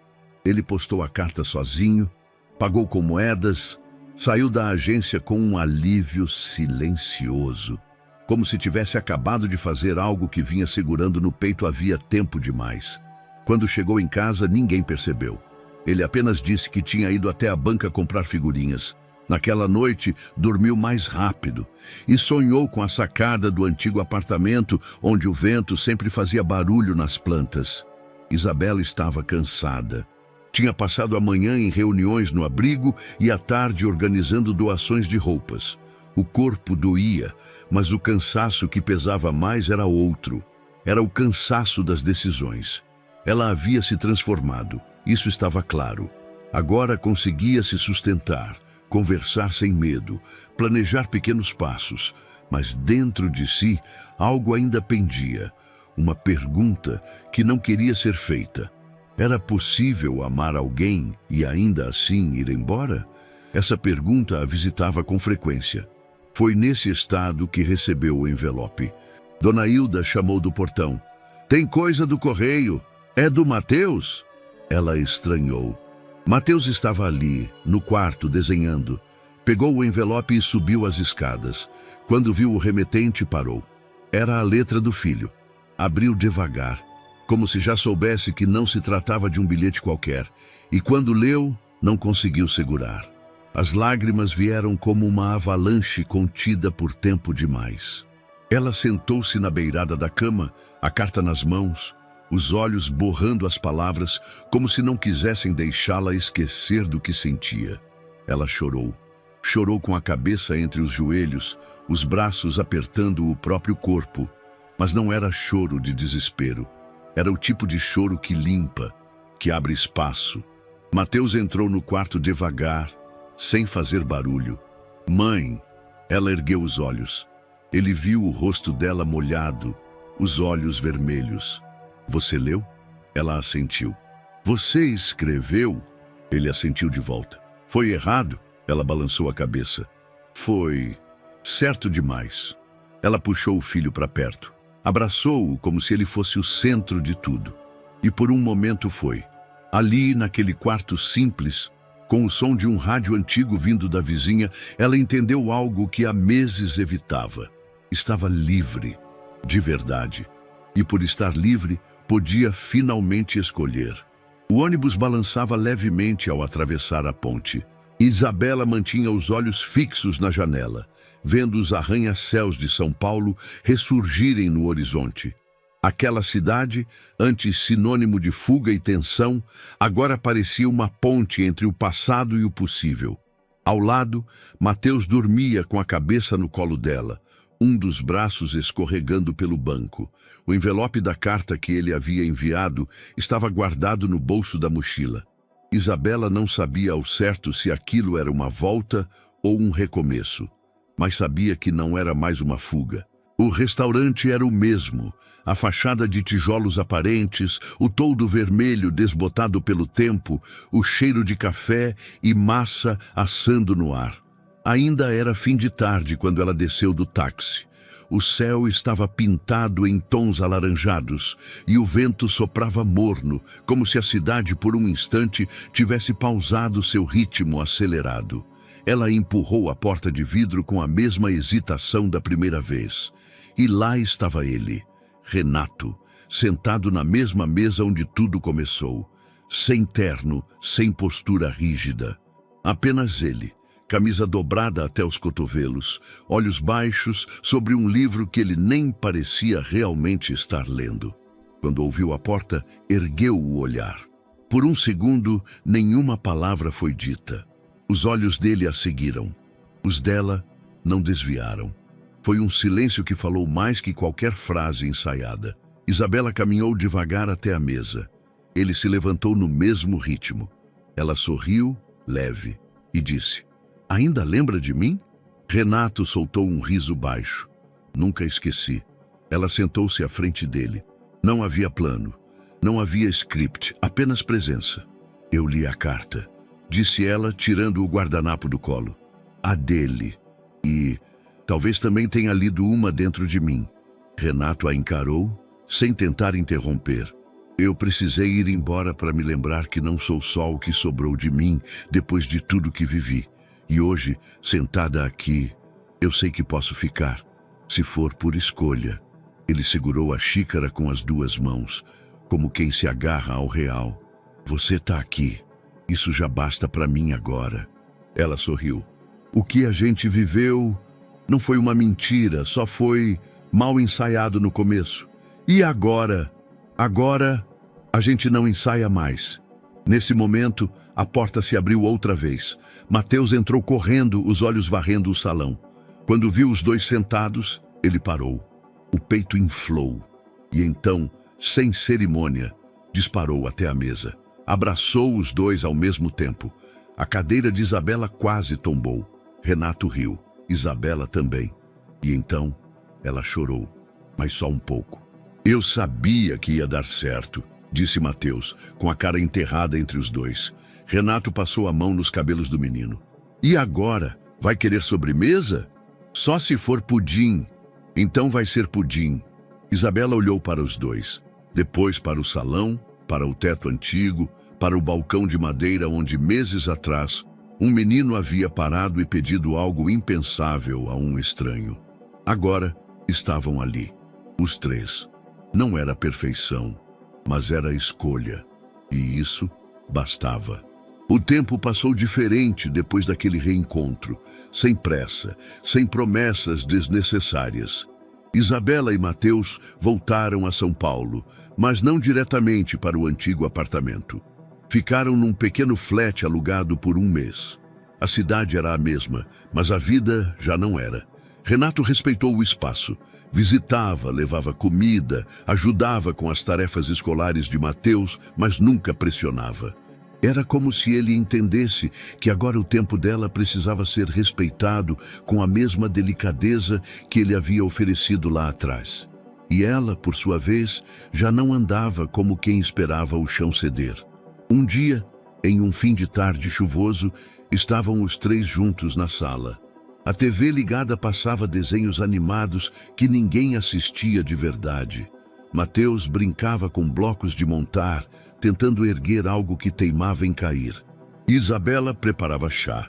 E Renato, sentado no chão ao lado do menino, ria de cada tentativa frustrada de construir uma torre. Se cair de novo, vou chamar a mamãe para ajudar, disse Mateus, fingindo ameaça. Então eu desisto, respondeu Renato, erguendo as mãos. Isabela apareceu na porta da cozinha com 2 canecas. Entregou uma para ele e outra deixou na mesinha. Não havia pressa nos gestos. Não havia tensão. Ela sentou no sofá, cruzou as pernas devagar e o olhou por alguns segundos. Posso te perguntar uma coisa? Renato virou-se para ela curioso. Qualquer coisa. Ela segurou a xícara com firmeza. Você casaria comigo de novo? Ele parou por um instante. O silêncio não era tenso. Era como se o tempo tivesse dado uma pausa respeitosa à pergunta. Casaria, respondeu com um sorriso pequeno, mas só se for por um motivo certo. Ela respirou fundo. Quer se casar comigo? Não por medo, não por proteção. Só por mim? Renato demorou a reagir. Não porque não soubesse a resposta, mas porque entendeu o que aquela pergunta representava. Ela não era uma mulher em perigo, era uma mulher em paz. E ela estava ali, oferecendo não só o coração, mas a escolha. Ele se levantou devagar, caminhou até ela, ajoelhou-se ao lado do sofá e a olhou com ternura. Sim, 1000 vezes sim. E se você mudar de ideia amanhã, eu te peço de novo. Porque agora, isso não é mais sobre salvar ninguém. É sobre escolher. Ela sorriu com os olhos marejados. Não tem aliança. Melhor assim. Um compromisso sem pressa. Ela se inclinou para a frente e o abraçou. Um abraço apertado. Sem dúvida. Sem hesitação. Um abraço que dizia tudo o que as palavras não podiam mais traduzir. Mateus os olhou e soltou uma risada baixa. Então vocês vão casar de novo? Sim, filho, respondeu Isabela, sem soltar Renato. Agora por escolha. Mateus assentiu, como se já soubesse o tempo todo. Já estava na hora. E voltou a brincar, como se aquilo fosse a coisa mais natural do mundo. Porque para ele, era. A família que ele queria, finalmente, era a família que ele via ali, diante de si. Não perfeita, mas inteira. Não houve festa. Não teve vestido branco, nem convidados, nem fotos publicadas. A segunda união de Isabela e Renato aconteceu em silêncio no cartório, como da primeira vez. Mas dessa vez, não havia fotógrafa encenando carinho. O afeto agora era legítimo. E a cerimônia silenciosamente poderosa. Eles voltaram ao apartamento antigo, mas o lugar já não era o mesmo. As paredes foram pintadas por eles, juntos. A cozinha ganhou novos potes de temperos organizados por Mateus. A sala agora tinha estante de livros, alguns de Renato, outros que Isabela começou a comprar por conta própria. A rotina era o que definia a nova família.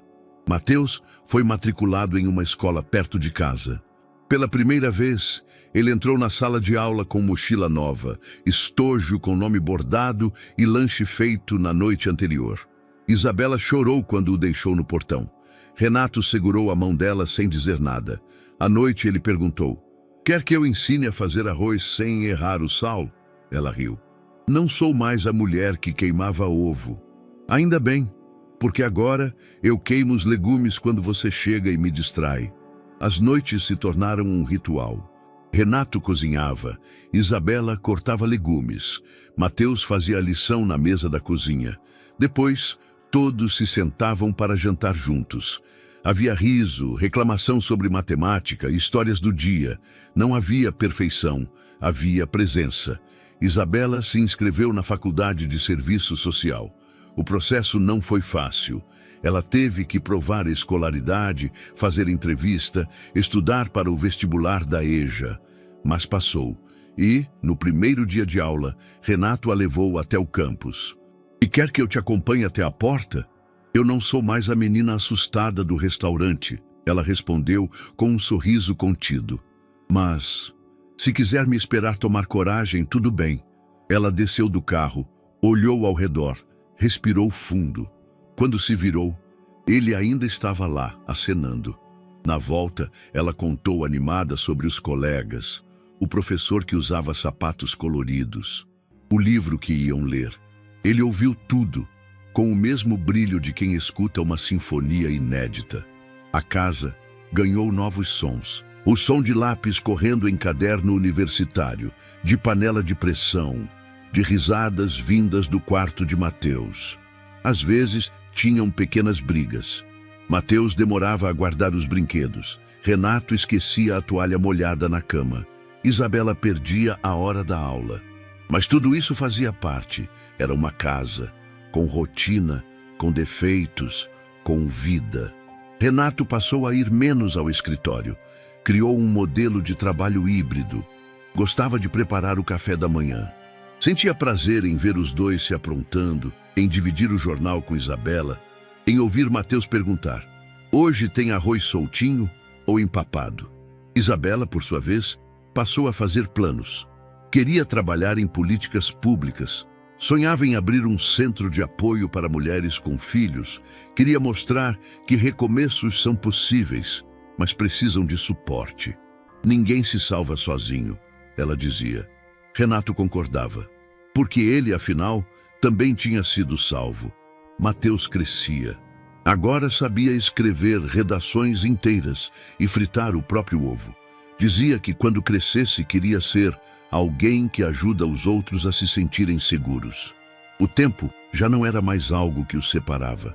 Era o que os unia. Eles não tinham uma história de conto de fadas. Tinham uma história real, com dor, com pausa, com retorno, mas acima de tudo, com escolha. E a escolha deles era clara: continuar juntos, todos os dias. Era um sábado à tarde qualquer. Mateus, agora com 12 anos, estava sentado no sofá, rindo de um vídeo no celular. Isabela revisava um trabalho da faculdade. Renato organizava as contas do mês na mesa da sala.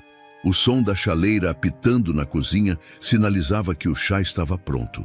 A tranquilidade daquela cena era tão natural que quase não se notava o quanto tinham caminhado. "Mãe, olha isso", disse Mateus sem tirar os olhos da tela. Ela se levantou curiosa. Quando viu o vídeo, o mundo pareceu parar por um segundo. Era o vídeo, aquele vídeo. O menino magro com a camiseta gasta parado diante de um homem em um restaurante dizendo: "Por favor, casa com a minha mãe." Era o pedido que deu início a tudo, mas havia algo diferente. Agora, o vídeo estava com edição profissional, legendas em branco, música instrumental ao fundo. E a legenda no topo dizia: Esse pedido salvou a minha vida e a deles também. O número de visualizações subia em tempo real. Milhões. Nos comentários, centenas de pessoas se emocionavam, chorando como se fosse meu filho. Esse menino é um anjo. Tem filme aí, tem amor, tem vida real. Renato entrou na sala com a caneca na mão e parou ao ver os dois. O que foi? Isabela mostrou o celular. Ele assistiu em silêncio. Quando o vídeo terminou, os três ficaram em silêncio. Não era nostalgia, era espanto, era ternura, era tudo. Quem postou? Perguntou Isabela. Mateus deu de ombros. Não sei, mas está em todo lugar. Olha isso. No Instagram, no TikTok, no Twitter. Os maiores perfis de vídeos inspiradores haviam republicado. Uma famosa jornalista comentou: essa história precisa ser ouvida. Ela muda a gente. Isabela leu tudo em silêncio, com os olhos marejando. Eu nem lembrava que alguém tinha gravado. Renato a abraçou por trás. Provavelmente alguém do restaurante. A vida quis que esse registro existisse. Mateus sorriu. Posso comentar no vídeo? O que vai escrever? Ele pensou por alguns segundos, depois digitou devagar. E quando terminou, leu em voz alta. Sim, esse pedido salvou vidas. Mas o que salvou de verdade foi o amor que veio depois. O comentário foi fixado automaticamente por um dos perfis. A comoção aumentava, a história viralizava como se fosse nova, mas com o peso e a beleza do que já havia se cumprido. Horas depois, um programa de TV ligou pedindo entrevista. Uma editora mandou e-mail perguntando se podiam transformar em livro. Um diretor de cinema propôs um documentário, mas nada disso parecia importar naquele momento. O que importava era o sofá apertado, os corpos colados, o cheiro do chá e o vídeo que agora fazia o mundo chorar, mas de alegria. Renato olhou para Isabela e depois para Mateus. Você sabia o que estava fazendo naquele dia? Não, eu só sabia que ela precisava de ajuda e que você parecia alguém que escutaria. Isabela o puxou para um abraço. Você foi minha coragem e minha chance. Mateus, já grandinho, ainda se encolhia no colo dela como quando era pequeno. Vocês também foram a minha. Do lado de fora, a cidade seguia seu ritmo. Mas ali, naquele apartamento iluminado por uma luz suave de fim de tarde, um pedaço do mundo havia parado para respirar. E ali, entre comentários emocionados e lágrimas sorridentes, se encerrava uma história que começou com um pedido improvável e se tornou uma das formas mais puras de amor real. Simples, corajosa e absolutamente verdadeira. E então, o que achou dessa história emocionante? Conta pra gente nos comentários, vamos adorar saber sua opinião. Não esquece de deixar seu curtir para apoiar nosso trabalho e se inscrever no canal. Nos vemos na próxima.